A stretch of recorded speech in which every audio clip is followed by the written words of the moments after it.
Hello everybody and welcome back. Well, first let me apologise for the rain. It's the first rain we've had for about 10 days, so Linda's pleased about it for the garden.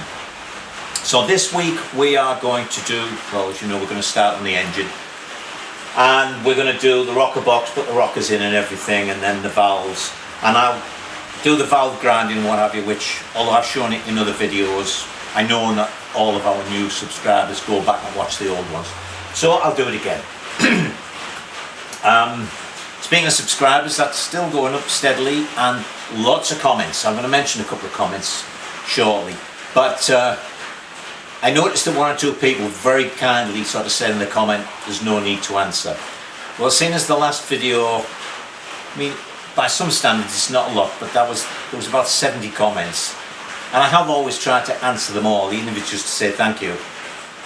But what I'm going to do is, unless you ask me a direct question, which I'll answer, I'm just going to take the pat on the back, if you like, that most of them are, for which I thank you, and not answer them. Okay, so what about a couple of comments I want to mention today? Well, a couple of people were slightly confused by the fact that there was a picture of the Rickman Matisse at the beginning of the video. The reason for that is simple. With the new absolutely atrocious uploading system that YouTube's got, they went from basically one page where everything you needed to do was on it, so now you have to scroll down, you have to go through pages, you're offered all sorts of options that, to be honest, I don't think you need. But anyway, that's beside the point. What it does is it gives you sort of 3 stills from during your video to act as those thumbnails. And when I'd finished uploading it, all the thumbnails they offered showed the yellow frame, and I didn't want you to see that before we got into the video. So I needed to put another picture up, and I thought, well, you'd seen that Rickman one from when I was first talking about the project, and that was how I wanted the bike to look, so I used that. So sorry for any confusion. The other thing is the paint. A couple of you obviously know your paint. A couple of people mentioned as soon as I'd said how difficult it was, you thought yellow, and someone else mentioned that it looked like a yellowish lacquer. So, yes, yellow does not cover easily. In the instructions for the paint, it always, you know, when it says how many coats, it will say to or until covering. And that's when you get a sort of regular depth of colour, so you don't have varying shades. And with the yellow, I really had to put on a lot more paint than I normally do. So that surprised me, which was why I mentioned it. But the slightly different look of it is because on frames, I generally use a system that was recommended to me by my PPG supplier, who's really good. And I talked to him about, you know, the fact that when you're doing frames, you'll lose 3/4 of the paint, even with a small gun that I use. But also that I didn't want, sometimes on tanks and mudguards, I didn't want the glassy look you get with a base colour and then clear coat on top of it. Sometimes I do that, well, most of the times, because it looks, you know, really nice. But sometimes I don't want that. So what he advised me to do was I take my base colour, and as per the instructions, I mix it up 1-to-1 with thinners, or reducer as they call it here. And then I take my clear coat, which is a 2-part one, and you mix 2-to-1 with the hardener, and I mix that up. And then, let's say I need 10 ounces to do the job, I'll use 5 ounces of the colour made up and 5 ounces of the clear coat made up, mix them, and then spray that in one. That way you get a really hard, really glossy finish, but the colour's all the way through it. I prefer that to using an ordinary sort of 2-pack colour that hardens. So that's the story with the paint. Alright, can't think of anything else, so let's start putting the head together. Alright, so as I mentioned, I've shown grinding in the valves and what have you a few times, but I'll do it again for the benefit of those people who haven't seen it before. Here's the head. There's our various valve bits and pieces kept in a bag to keep them all together. Now I've checked the length of the valve springs against the specification and they're fine. These have what's its name, valve caps on them, which the British bikes don't have. So the gasket set had a new set of little valve caps which are for oil control to go on that. Similarly, in each of these bags is the rocker box and all the bits that came out kept together for each one. There's my valve tool, which you've seen before. What we're going to use for grinding is this good old-fashioned tool. I've been using one of these, not this particular one, ever since I started. So we're talking over 50 years. For the simple reason that, obviously they're cheap, which is a big plus for me. But they work. I mean, they work great. They're not complicated, it's just some grinding paste and a suction cap to hold the valve and let you grind the valve in, which you'll see working. But I think I had someone mention this once before. You know, you can use an electric. I've used an electric drill when I've had to do a lot of grinding in, but I don't put the drill on the valve. What I do is I put a piece of rubber tubing in the drill and push that on the valve, and that way if anything happens it just spins or pulls off. You don't want a sort of rigid connection between the drill and the valve. But there were various little implements like this. Now I have another one. This one actually was in that bucket of spanners I got a while ago. But I had another one, and the idea with these is you turn them and you have that fastened to the valve. The other one just had an ordinary sort of fitting. I don't know how you're supposed to fasten it on this one. This is a really old one. But the reason I'm going to show you this one is because if you watch the head, see it goes one way, then it goes the other way, which mimics doing that. So there you go. Now the other thing I had mentioned once was about holding the head while you're doing it. Now I have the problem that I not only have to do it, but I have to have it so you can see me doing it. So sometimes that means, for instance with the valves, I'll do one showing you how to do it, and then I'll take it away, and when I do the other three I use a tool that was mentioned, one that I made up. In other words, a way to hold the head. Now you could just put that in the vise and clamp it up and what have you, but certainly with single cylinder heads which are domed in all sorts of shapes, this is just an old spark plug welded into actually a piece of handlebar. I have a couple of different sized ones. You screw that into the cylinder head, stick that in the vise, and then you can work on the head nice and easily. You can get all round it for the valve compressing tool. So it's a long time ago somebody mentioned that. If you're still watching, see, I do have some valve holding tools, but we're not going to use, or you're not going to see me using them, because I'm going to do a valve and show you what's what. So let me zoom you in more on the head so that you can actually see, and then we'll get to and we'll grind in the first valve. Now we're going to start with this inlet valve. Because the head's upside down, although this is on the right, when it's the other way up it will be on. Actually, let me think about this. The one I've got out is the left hand inlet. So here's the inlet. I want this one. I was thinking I would just flip it over, but it was actually going corner to corner as well, wasn't it? So let me make sure you can see that still.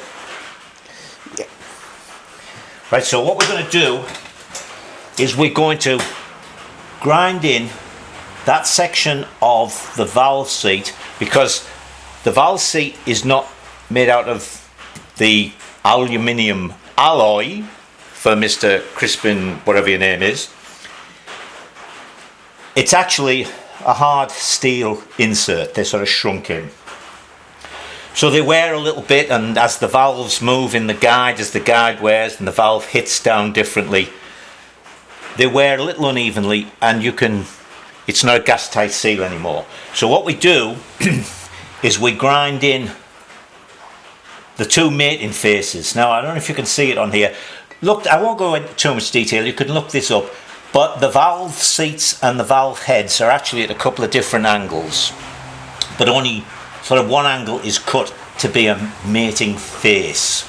So we're going to put a grinding paste, which is a very fine sort of carborundum in a carrier, onto that face, and then we're going to rub the two faces together so that the mating faces get lapped completely smooth and into a gas tight joint. So the valve's all cleaned up. You need to have the face clean because your little bit of spit and suction won't work if there's lumps and bumps and carbon and stuff on that, so you've got to clean that off. You don't want any oil on this or anything because you want it to spin really freely. So what we're going to do is we're going to get our paste.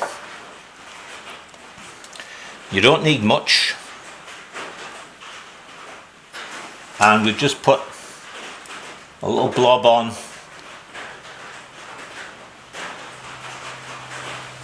The reason you don't need much is because you're going to spread it around. Now I know my fingers are probably in the way here, but that can't be helped, I'm afraid.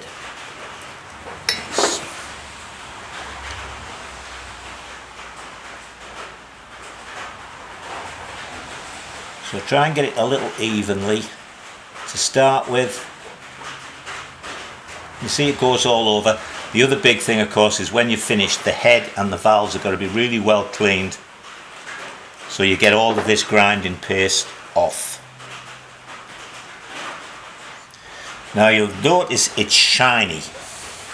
This is the thing we're going to use as our guide. When we're finished, you'll see that it's going to be a dull finish. So possibly the big one. I'll spit on it off camera.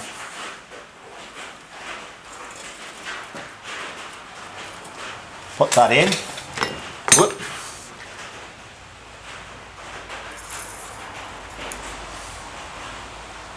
Now you see it's holding it. I've got to pack up the back a little bit because the valve is touching the bench. One of those might do. Alright, now can you hear that? So what we do is we go backwards and forwards, then lift it up and move it round slightly. We're just trying to make a constantly even pressure on it.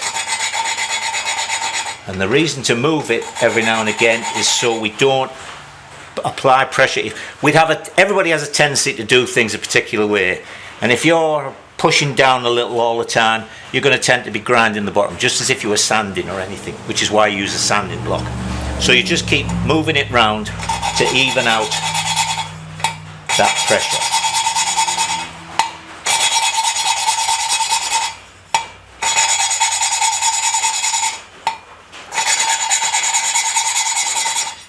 And can you hear the sound changing? That's because it's getting smoother. It's getting bedded in together. You don't just have little jumbles of piles of the grinding paste rubbing in sort of discrete packages.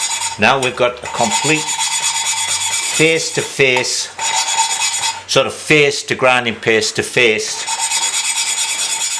interface.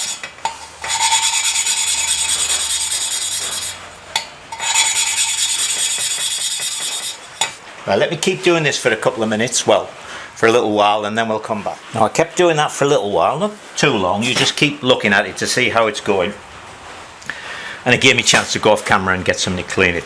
Now that has stayed stuck on there all the way through. Sometimes they come off and you have to keep sticking them on, but now I've moved you closer so that you can see this when we take the valve out. Now you remember the shiny surface. You see the evenness of that round there? Let me just clean that off.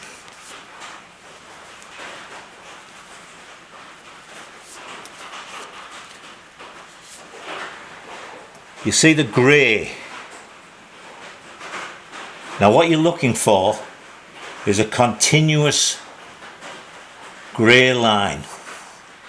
If there's any little shiny bits in it, that means they're low spots which you haven't ground out. Now we'll maybe do This is about perfect. You notice the lines, that's where the angles are changing, because I say although there's a couple of angles, we're only grinding on one mating face. Now this you also check, as I say, when you're finished, make sure you give this a really thorough clean. You don't want any grinding paste left in there. And you can see, I hope you can see, hang on, let me shine a light on it, see if that, funnily enough the LED torch I got first was too bright. Now can you see again, we're not really getting a reflection. On that line it's just grey, and you would check it all the way around, and it is actually, it's a nice continuous grey, so that one's grounding nicely. Now for those of you who notice that little bit of carbon that's still there, it's not on the valve face. I'll probably clean it off, but it's not on the valve face, so as long as your valve faces are clean you'll be able to grind them in. So let me give this a bit more wash off, make sure I've got all the grinding paste off, and then we'll put the valve in and put it all back together. I just looked at the bits of video there and I got a bit close, didn't I? But what I wanted to show here, you see the shine and then the grey, the shine and the grey, that's the two angles of the valve face, well, of the valve seat in this instance. And you see we actually only ground on one. So you've got the grey at the front, and then you can see the shiny bit behind it. Alright, so let's get some valve springs and stuff. Now before we put the valve in, seeing as I'm explaining stuff, I'll tell you how the valves work for those who aren't particularly mechanically minded. Alright, here's the bits for this valve. Now these two parts are the top and bottom.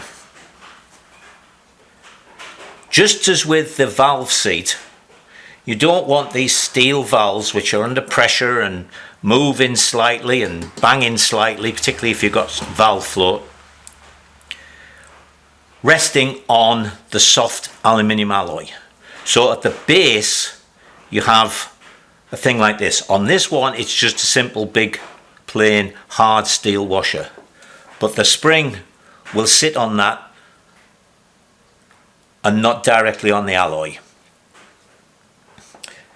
Now to keep the valve in, you'll notice at this end it has this groove, and these are the valve collets. They're called keepers here for obvious reasons. Now these, when they're together, I hope you can see, are tapered. Not only are they tapered, but on the inside, just there, there's like a little boss, and that boss fits into this groove. This is the top part which goes onto there, so the valve sticks out here. The hole in that is also tapered to match these collets. So what happens is, they're on there like that. I suppose I should put this bit in first. They go on there like that. And then when we release the pressure on the valve spring, it pushes this up. That goes in on its taper and it holds the whole thing together. Because now those collets are in their little groove in the valve head, they're being forced inwards because they're on a taper inside a taper, and the spring pressure holds everything together because the springs are under pressure, just slightly under pressure. Okay, so that's how it works. So I think I'm going to go and put the head in the vise, because it's a big chunk and just laid here it's going to be really awkward to keep it in picture so you can see what's going. So let me go and set the vise up with this in, and then I'll show you how to put the valve in. Right, now let's see if we can get this filmed reasonably. I've even put an extra little light on, but that means I'm going to have to make sure I don't get in front of it too much. Alright, so the first thing we do is we get our valve and we oil it up. as always, we want a little bit of lubrication for when the engine first starts up. So that gets put in.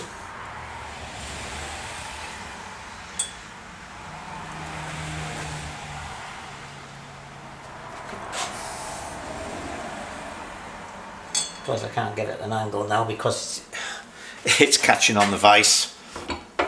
Let me...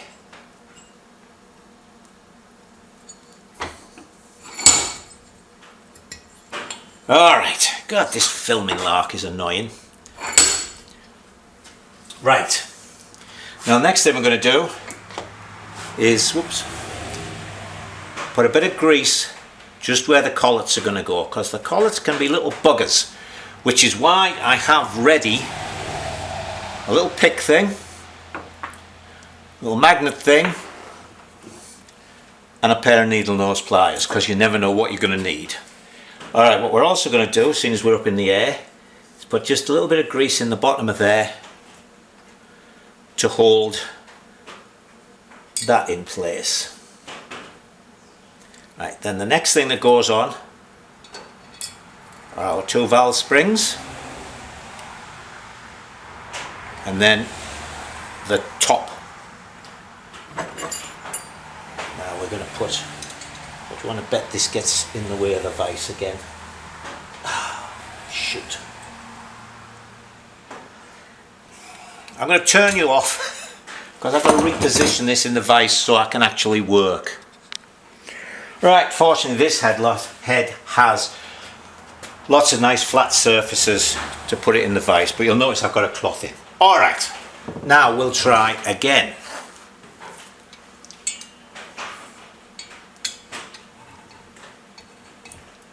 So that goes on there, like that. The head of the part I'm screwing in fits into the dimple in the centre of the valve, which holds it nicely centred. And before you tighten it up too much, get that part centred, and then we just compress the springs. Whoops. Let me make sure you're still in view. Yeah, but you've gone out of focus a little bit. Alright. Everything is moving about.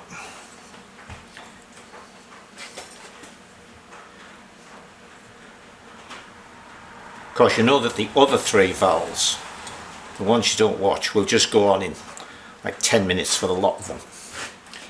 Alright, here we go. So we tighten this up till the valve stem shows enough so you can get your little collets, put them in there. That's it, depends, you never know what you might need. They drop down in there, and that little boss goes on the groove. Now what I find the easiest thing to do is, because this never compresses straight, it's always off a little bit. You can move it about. See that, how that moves? So I always do that. Move that around. So if you like, it's at the tight bit, because I have a little bit of a bigger gap at the top. Now then, again, because I'm trying not to get in front of things, put that in there like that. Get the bosses nicely in the groove. Even out the gap in the 2 collets. And then when we let the spring pressure off, as I say, this is going to force those collets onto the valve spring, onto the valve stem. The boss is going to go in the groove, and everything's going to be held together. And then what I always do, just to make sure they're seated properly, is just give them a couple of taps like that. And there we are. All done. That wasn't too painful. Alright, I will grind in the other 3 valves, fit the valve springs, and then we'll do the put the rockers back into the rocker box. Alright, how many of you spotted it and have already stopped the video to write a comment? I was just looking at this and I thought to myself, wait a minute, where does the valve oil seal go? And of course the damn thing goes on before there, because it goes on to the it locks onto the valve guide. So let me take this back off and we'll do it right the next time. Alright, see, too many years of working on British bikes. Put the little seal on first.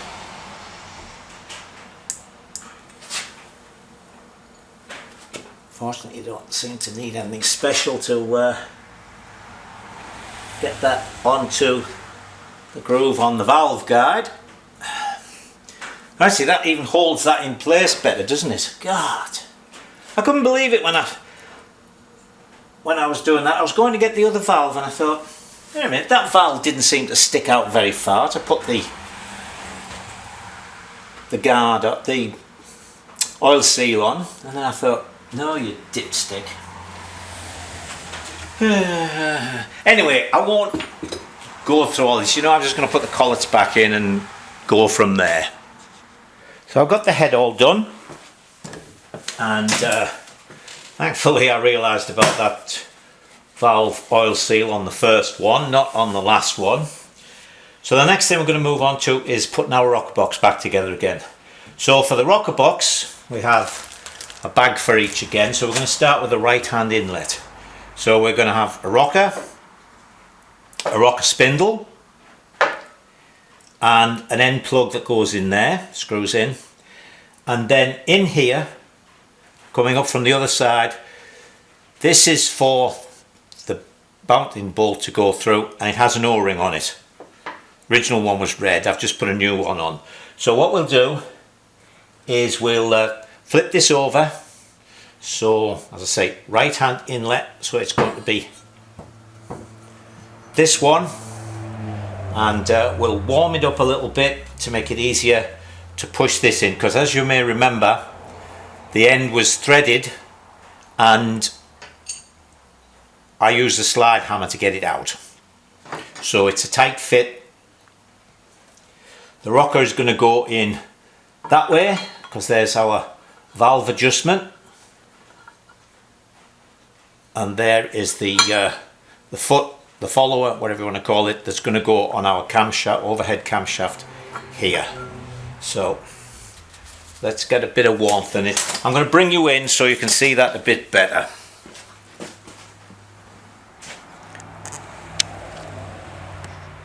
Right, there you go.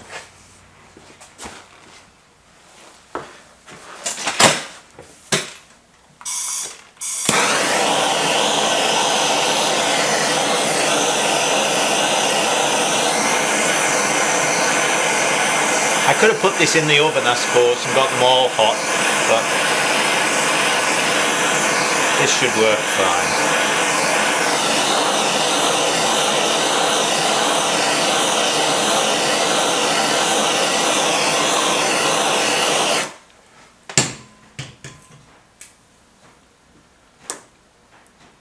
Right.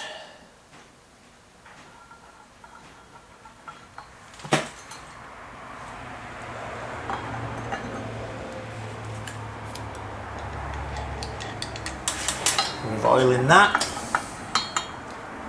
in there.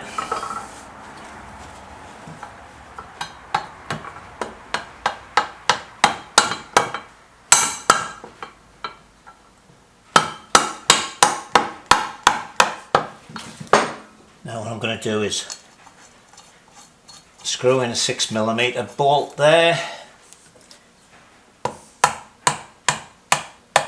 and then we can tap that in.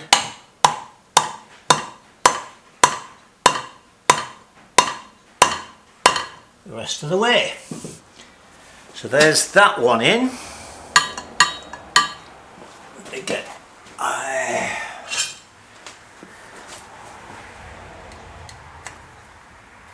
take that out.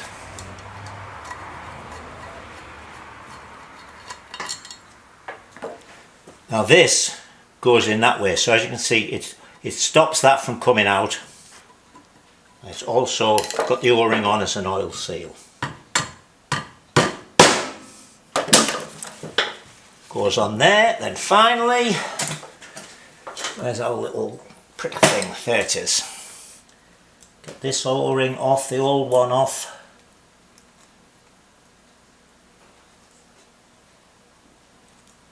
Without sticking this thing in my finger. Ooh, it's well crushed into here.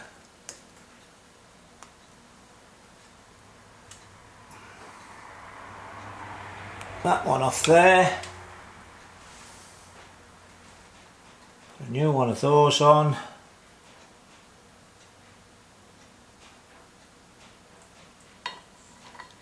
And that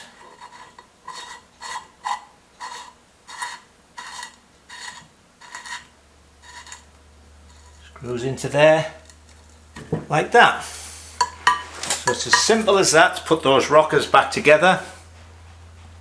I think you saw all of that. I'll check the video. If you missed anything, I'll show you another one. But there's the first one done. And it's just, what is it, rinse and repeat, they say. So let me do the others. And then, it's strange, you know, you're doing the videos. Last week was a very long one because almost everything I did was worth videoing. But here, you know, it's only worth showing you one valve, it's only worth showing you one rocker. So, although the job's going to take me sort of a while to do, it's only going to give me a few minutes of video. So anyway, let me do the rest of these and then I guess we'll look at crankcases.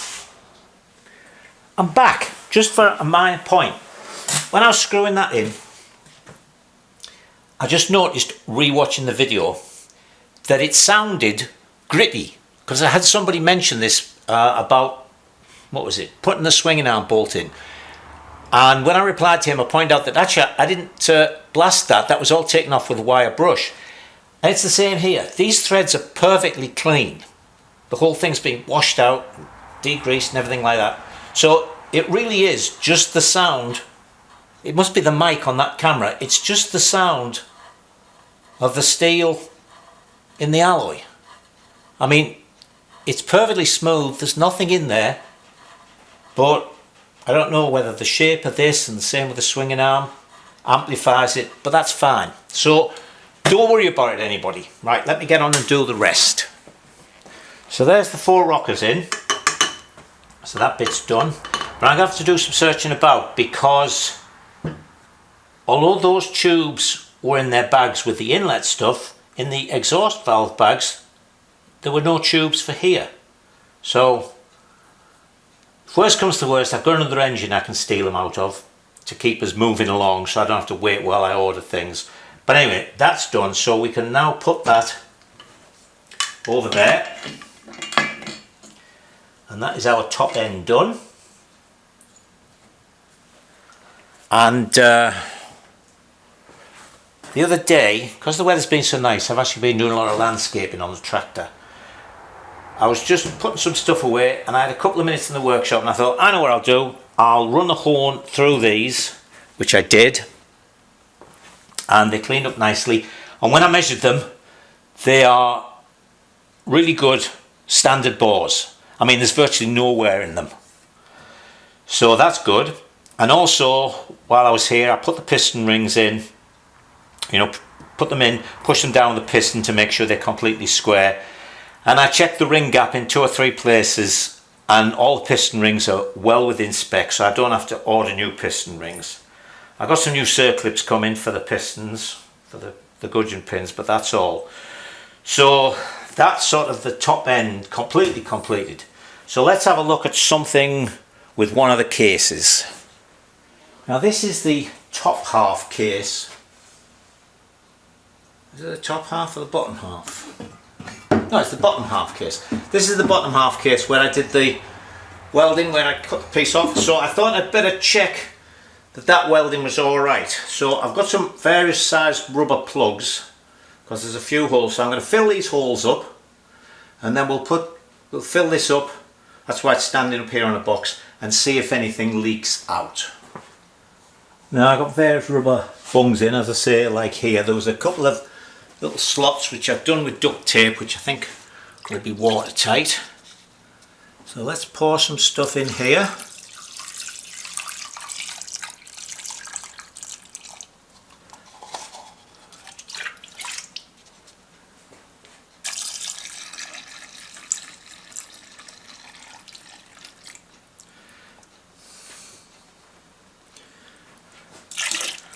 Right.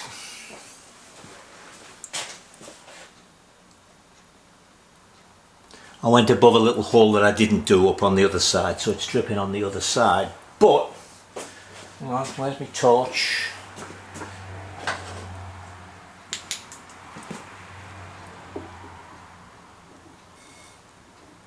Oh look, there's a little dampness just there. All that back portion's alright.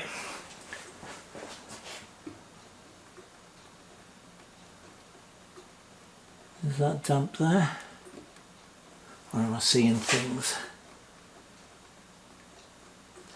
I don't see anything dripping, not from this side anyway. As I say, I've got a hole that I didn't cover up on the other side.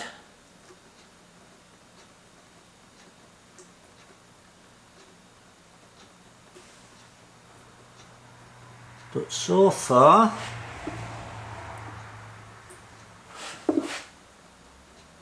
I think so good. I don't know about that. Is that dampness there?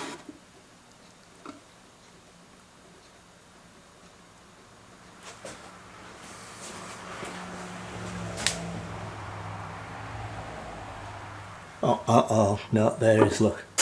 Yep, there's a drip. You see it wobbling? So I've got a slight leak, this very bottom piece. Let's go and have a look at that. Alright, think I've got it. That's full up above the level of here, so I don't see anything.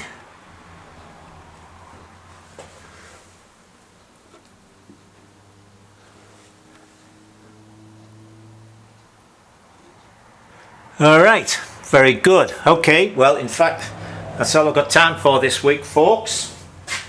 But next week obviously we can basically build the engine, I think. Put the crank in, put the gear shafts in, all that sort of stuff. The few bits I've ordered will have arrived by then. So, a bit shorter this week, which some of you might like. And usual admonishment. Stay safe and enjoy yourselves.